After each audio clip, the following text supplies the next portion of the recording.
विश्वलिंग संभूतं विश्वविद्या विबोधकं विश्ववन्द्यं सदा वन्दे विश्वाराध्यं जगद्गुरु।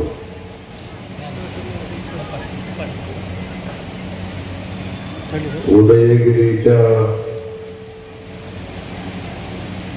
पावगी स्वामी मठाच्या या पवित्र परिसरामध्ये पावगी स्वामीच्या मंदिराच्या सुवर्ण कळसारोहणाच्या निमित्ताने आयोजित सप्ताहाच्या आजच्या समारंभात या सर्व कार्यक्रमाचे केंद्रबिंदू असलेले तटस्थ ब्रह्मा डॉक्टर शंभुलिंग शिवाचार्य महाराज आजच्या या धर्मसभेत आपले मोलाचे विचार व्यक्त केलेले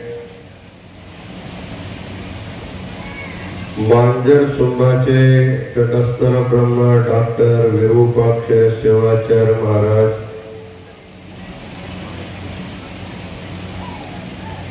तुम्हा सर्वांना कन्नड थोडा थोडा येत असताना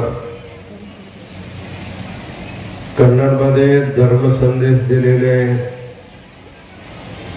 खेरे नागावीचे श्रीमन निरंजन प्रणवस्वरूपी जयशांतलिंग स्वामीजी, कार्यक्रमात उपस्थित असलेले कडगापूर, देवणी, रटकल, निलंगा,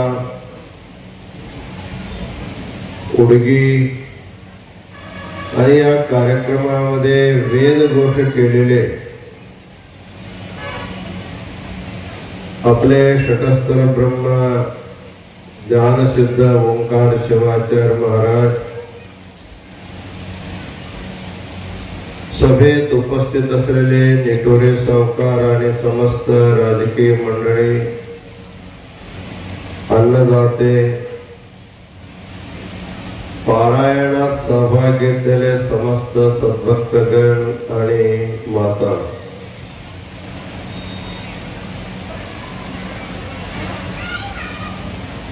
महाराष्ट्रामध्ये आपले पंचपीठांचे भरपूर शाखा मठ आहेत। त्यामध्ये उदयगिरीचे हावगी स्वामी मठ सुद्धा एक प्रमुख मठ मानला जातो।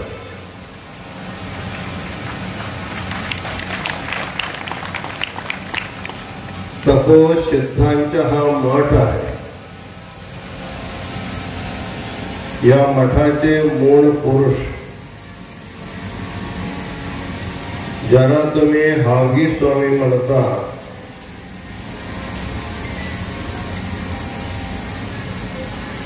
हावगी म्हणजे जे पादुका आपण पायात घालतो त्याला हावगी असं म्हणतोय। त्यांनी वाहता पाणीचे वर हे पादुका घालून चालले होते म्हणून त्यांना हावगी स्वामी असं म्हणतात। म्हणजे जमिनीवर पादुका घालून चलणं अवघड असताना त्यांनी पाणीवर चालून त्यांच्या तपोबलाचे प्रदर्शन भक्तांना केले होते। असे तपसिद्ध परंपराचा हा मठ आहे। या गादीवर अनेक शिवाचार्य होऊन गेले। प्रत्येक शिवाचार्याने आपापल्या कालखंडामध्ये जे जे समाज उपयोगी कार्य त्यांना करायचे होता ते सर्वांनीच केलेला. आपले शंभुलिंग शिवाचार्य महाराज खूप मोठे प्रवचनकार आहेत. ज्यावेळी हावगी स्वामी मठावर ते नव्हते त्याच्या पूर्वी श्रावण मासामध्ये इकडं तिकडं प्रत्येक गावामध्ये त्यांचे प्रवचन चालू असायचे. प्रत्येक प्रवचनाच्या मंगल प्रसंगी पंचपीठांच्या कुठल्या तरी एक जगद्गुरूंना अवश्य बोलावून घेऊन त्यांचे अड्डपालखी उत्सव करून त्यांचे पुराणाची समाप्ती करून घेत होते. यामुळे सर्व पंचाचार्यांचे कृपाशीर्वादाने ते प्राप्त होते. ज्यावेळी हावगी स्वामी गादीवर वटो नेमण्याचा प्रसंग आला त्यावेळी सर्व जगद्गुरूंनी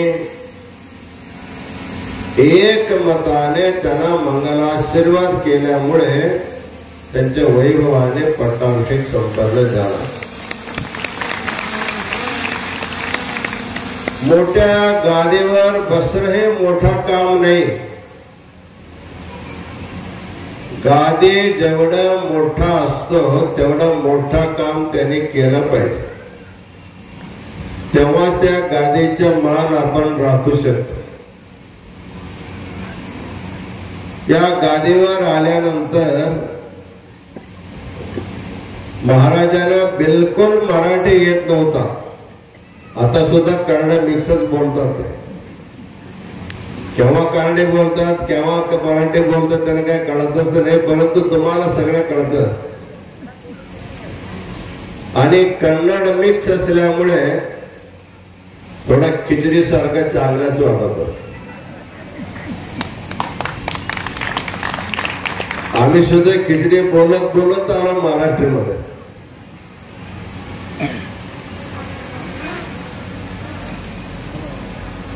इथं महाराष्ट्रात आल्यानंतर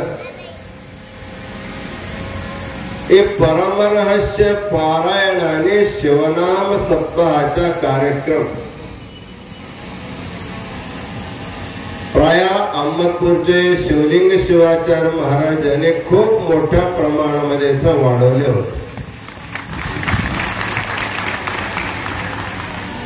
त्यांच्या सहवास लाभला महाराजांना. हमेच्या संगती आणि सहवासामुळे माणूस मोठाही होतो आणि खाली पण जात असतो. थोर लोकांचे सहवासामुळे माणूस थोरच होत जातो. तसं या महाराष्ट्रामध्ये परमरहस्य पारायण शिवसंकीर्तन आणि अखंड शिवनाम सप्ताह कार्यक्रम करणारे लिंगैक्य डॉक्टर शिवलिंग शिवाचार्यांच्या संगतीत त्यांना भरपूर लाभला. नेहमी त्यांच्या सोबत ते सप्ताहामध्ये भाग घेऊन आता इतकं ट्रेंड झालेला आहे. दुसरा शिवलिंग शिवाचार म्हणजे शंभुलिंग शिवाचार असं झालेला.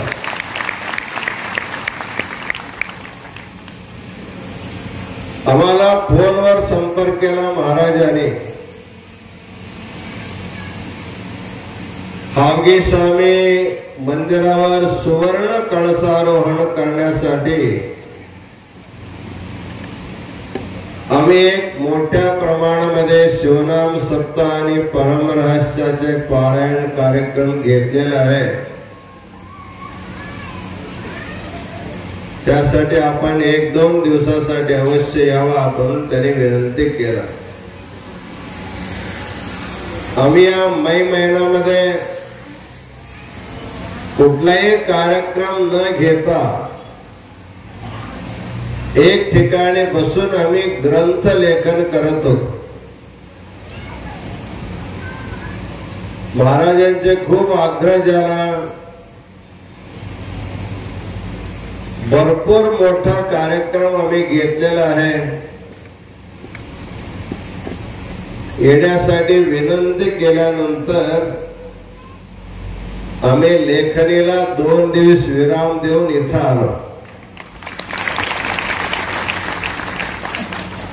इथं आल्यानंतर सकाळी येऊन आणखीन एक विनंती केला. कळसारोहणासाठी केदारचे जगद्गुरु महास्वामीजी स्वीकार केले होते. तिथं ते मध्यमहेश्वरला गेल्यामुळे येणं थोडं अवघड आहे. त्यासाठी हा कार्यक्रम पूर्ण आपण करावा असं त्याने विनंती केला. जगद्गुरु येत होते, ते नाही येणार म्हणल्यावर त्याला एक कोणीतरी जगद्गुरुच पूर्ण केला पाहिजे म्हणून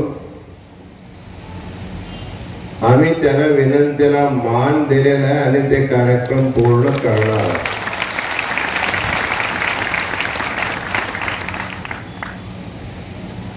आता सुवर्ण कळसारोहण हागी स्वामीचे मंदिरावर होणार आहे 20 तारखेला. आताच आपले मांजर सुंबाचे महाराजांनी सांगितले, मंदिरावर सुवर्ण कळसारोहण जेवढं महत्वाचे आहे त्याच्यापेक्षा मोठा महत्व म्हणजे प्रत्येक व्यक्तीच्या मस्तकावर सुवर्ण कळसाचे आरोहण व्हायला पाहिजे. म्हणजे जेवढं तुम्ही लोक बसल्या सर्वांसाठी महाराजांनी एक सुवर्ण मुकुट आणणार आणि 20 तारखेला सगळ्यांच्या डोक्यावर एकच सुवर्ण मुकुट घालून तुम्हाला घरी पाठवणार आहे. मग आता संख्या वाढणार. जे जे सप्ताहामध्ये आले शेवट दिवशी सगळे येणार. म्हणजे आपल्या डोक्यावर सुवर्णाचे मुकुट येणार आहे म्हणल्यावर कोण सोडणार. परंतु लक्षात घ्या, जे समजा महाराजांच्या जवळ लक्ष्मीची कमी नाहीये. जेव्हा महाराज गादीवर आले त्यांच्या माग माग लक्ष्मी सुद्धा आलेली आहे.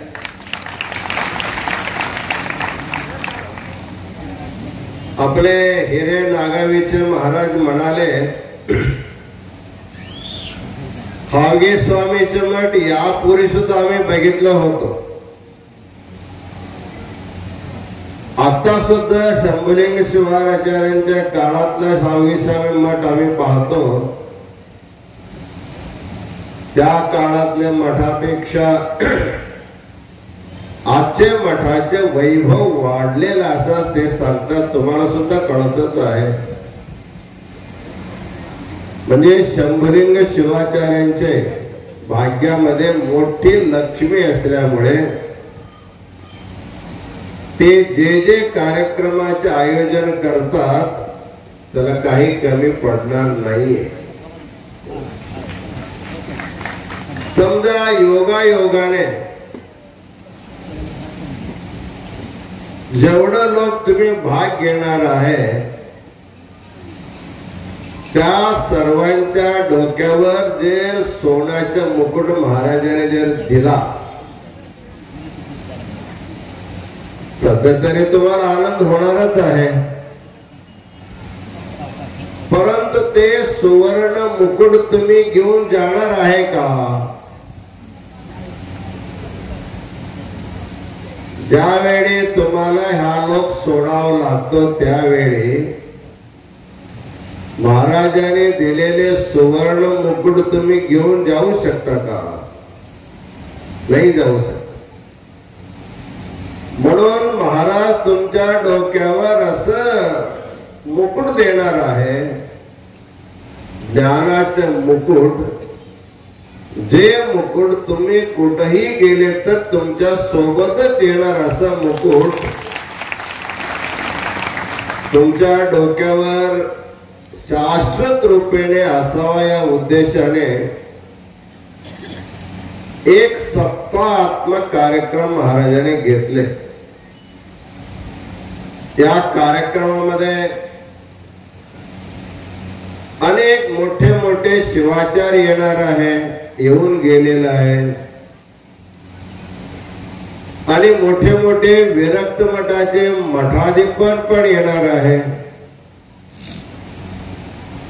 शंभुलिंग शिवाचार म्हणजे एक समन्वय केंद्र आहे. शिवाचार्य असून शिवाचार्यांबरोबर जेवढा त्यांचा स्नेह संबंध आहे,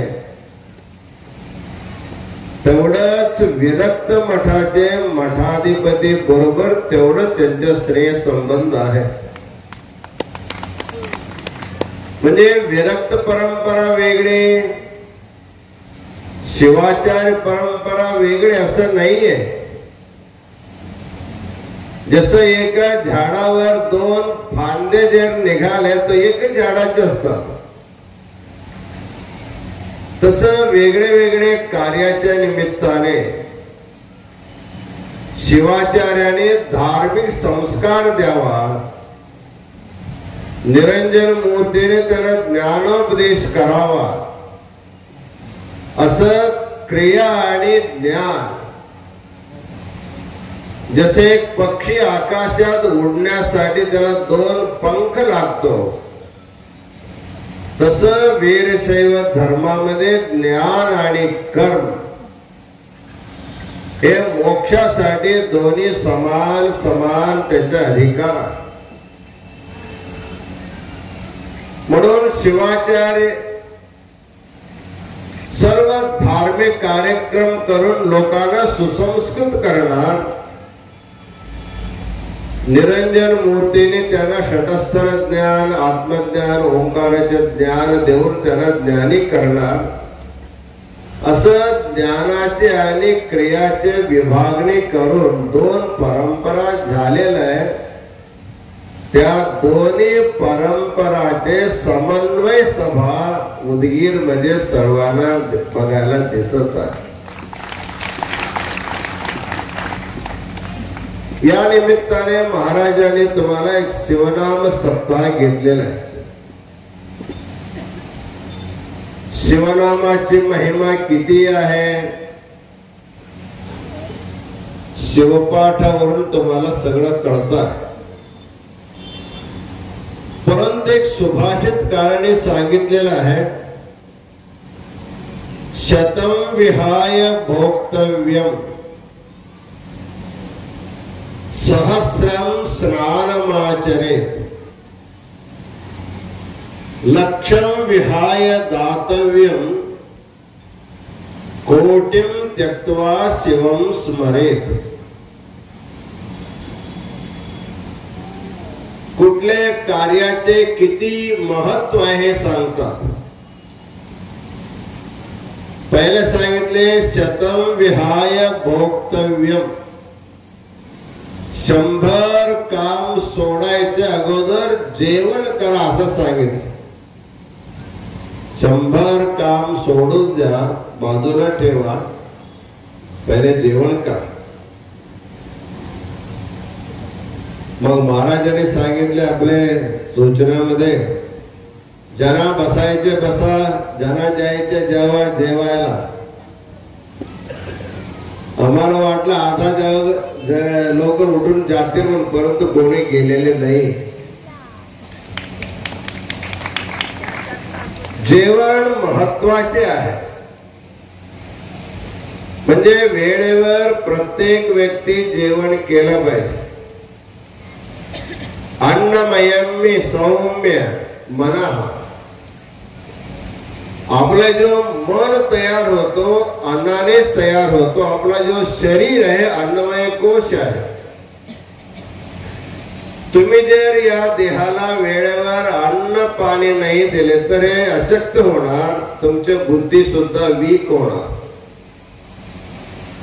म्हणून अन्नाने उत्पन्न झालेला हा देह, अन्नात देव खल्विमानी भूतानी जायन्ते अन्नेन जातानि जीवन्ति अन्नं प्रयन्ते विसंविशन्ति तस्मात् विजिज्ञासस्व अन्नं ब्रह्मेति.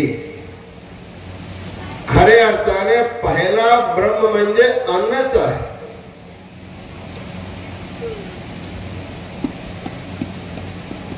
काही काम करा न करा जेवायला सगळं हजरच असतात. अन्न सोडून कोणी राहू शकत नाही.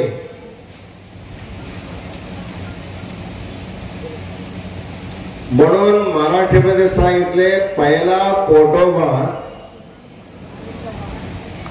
मागून विठोबा अथवा नंतर विठोबा.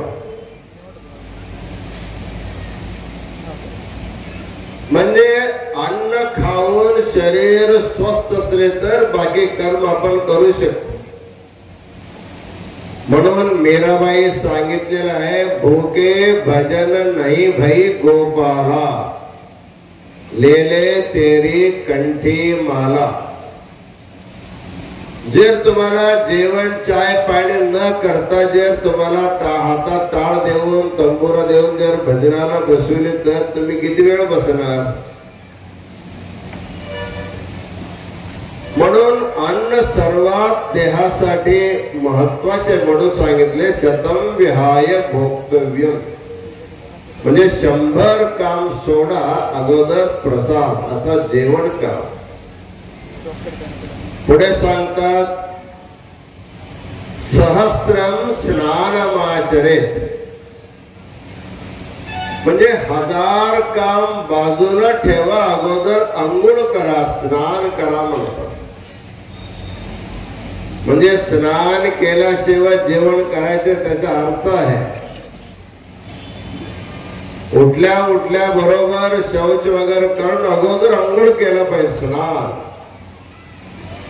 स्नानामध्ये सुद्धा 2-4 प्रकारचे स्नान सांगितलेलं आहे. अरुणोदयाच्या अगोदर तुम्ही स्नान केला त्याला ब्राह्मस्नान म्हणतात. ब्रह्म मुहूर्तामध्ये केलेले स्नान सर्वात श्रेष्ठ मानलं ब्राह्मस्नान. सूर्योदयाच्या वेळी जर केले तो मानव स्नान होते.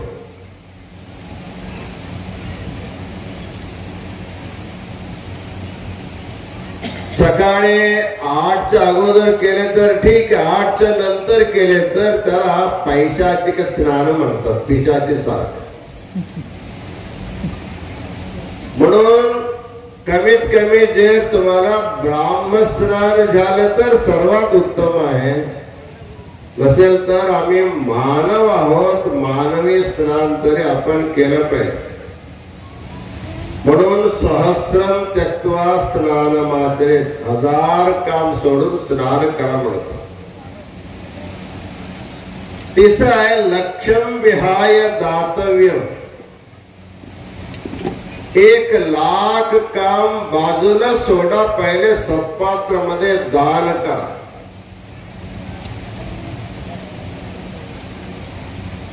महाराजांनी सत्ता कार्यक्रम घेतला. कित्येक लोक स्वतः मनाने त्यांच्याकडनं मागून न घेता स्वतः दिलेले महाराजांनी सांगितले हे दानाची प्रक्रिया आहे. दानमेकम कलयुगे, या कलियुगामध्ये मोठे मोठे यज्ञ करणं संभव नाही, तपश्चर्या करणं संभव नाही. परंतु आपल्या शक्ती भक्तीप्रमाणे जे शक्य आहे ते थोडासा प्रेमाने आनंदाने श्रद्धेने दान केले तर या कलियुगामध्ये सर्वात मोठा धर्म मानला जातो. 1,00,000 काम बाजूला सारून जे शक्य आहे ते तुम्ही दान करा. शेवटचे ते ऐका तुम्ही, कोटिम त्यक्त्वा शिवम स्मरे. 1 करोड काम बाजूला ठेवा, शिवनाम जप करा, शिवनाम जप करा. म्हणून महाराजांनी 1 सप्ताह पर्यंत शिवनाम सप्ताह ठेवले.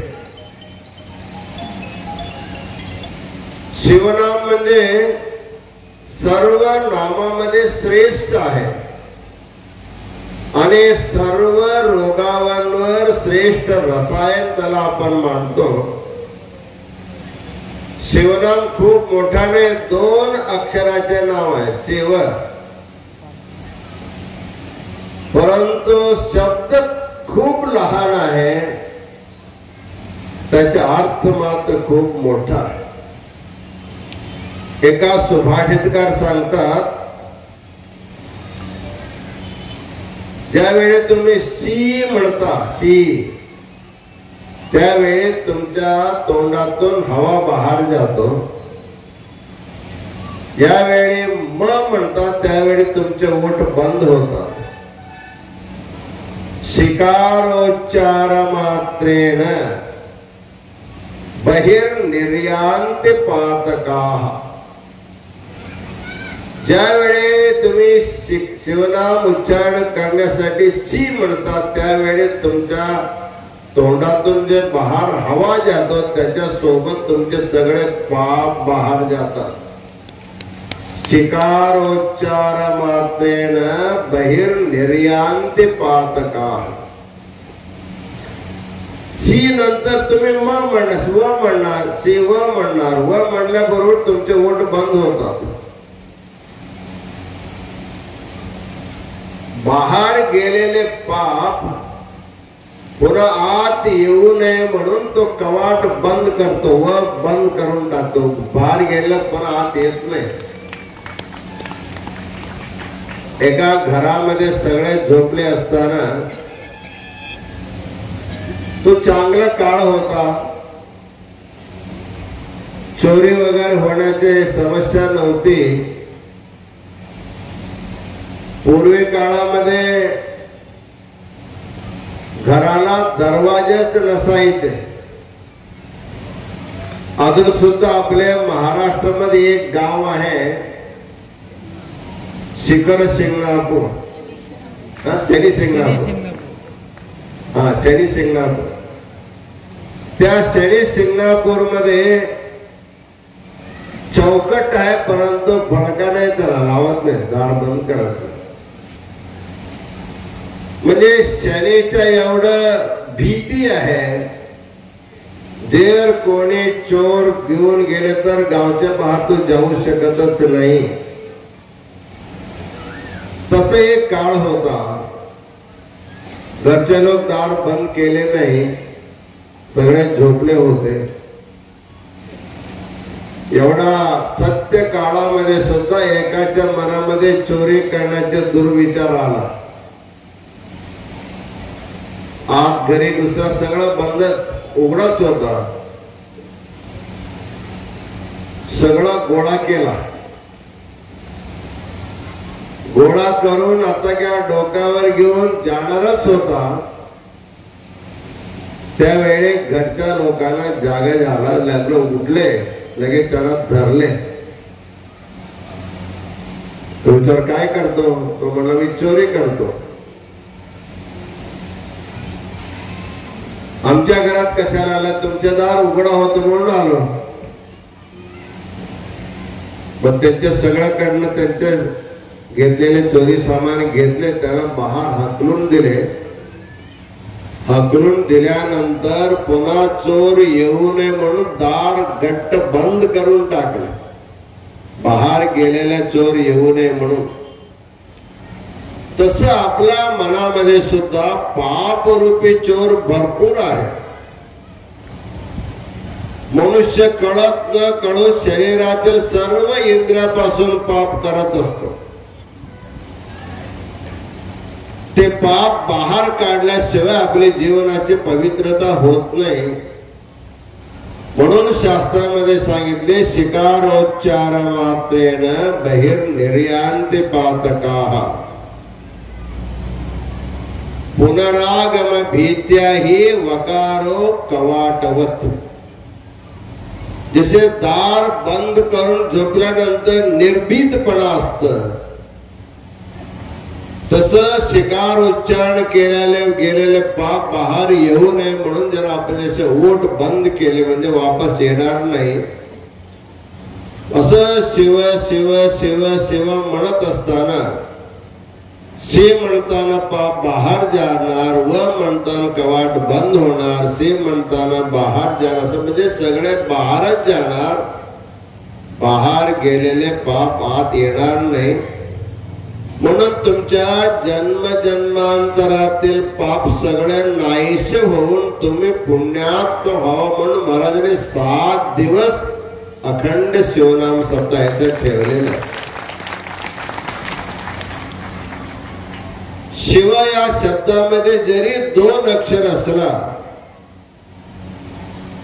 शास्त्रकाराने सांगितले विद्यासु श्रुतिरुत्कृष्टा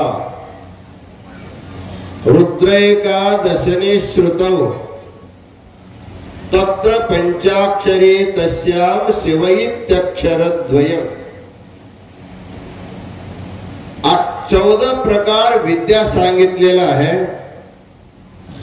त्या 14 विद्यांमध्ये वेद विद्या सर्वात श्रेष्ठ मानला जातो। विद्यासु श्रुतिरुत्कृष्टा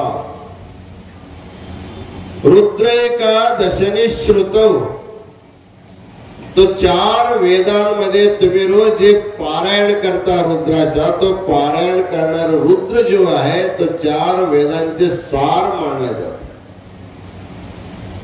तत्र पंचाक्षरी,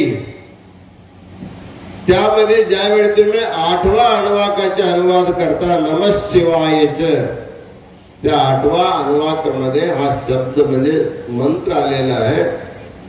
त्या मंत्रामध्ये नमः शिवाय मंत्रामध्ये शिवैत्यक्षरद्वयम्, त्या पंचाक्षरी मंत्राच्या गर्भामध्ये असणारा जो शिव शब्द आहे, एक वेळ शिव शब्दाचे उच्चारण केल्याने 4 वेदांचे पारायण केलेले फळ तुम्हाला मिळणार, एवढं महत्व त्या शिवनाम सप्ताहामध्ये आहे।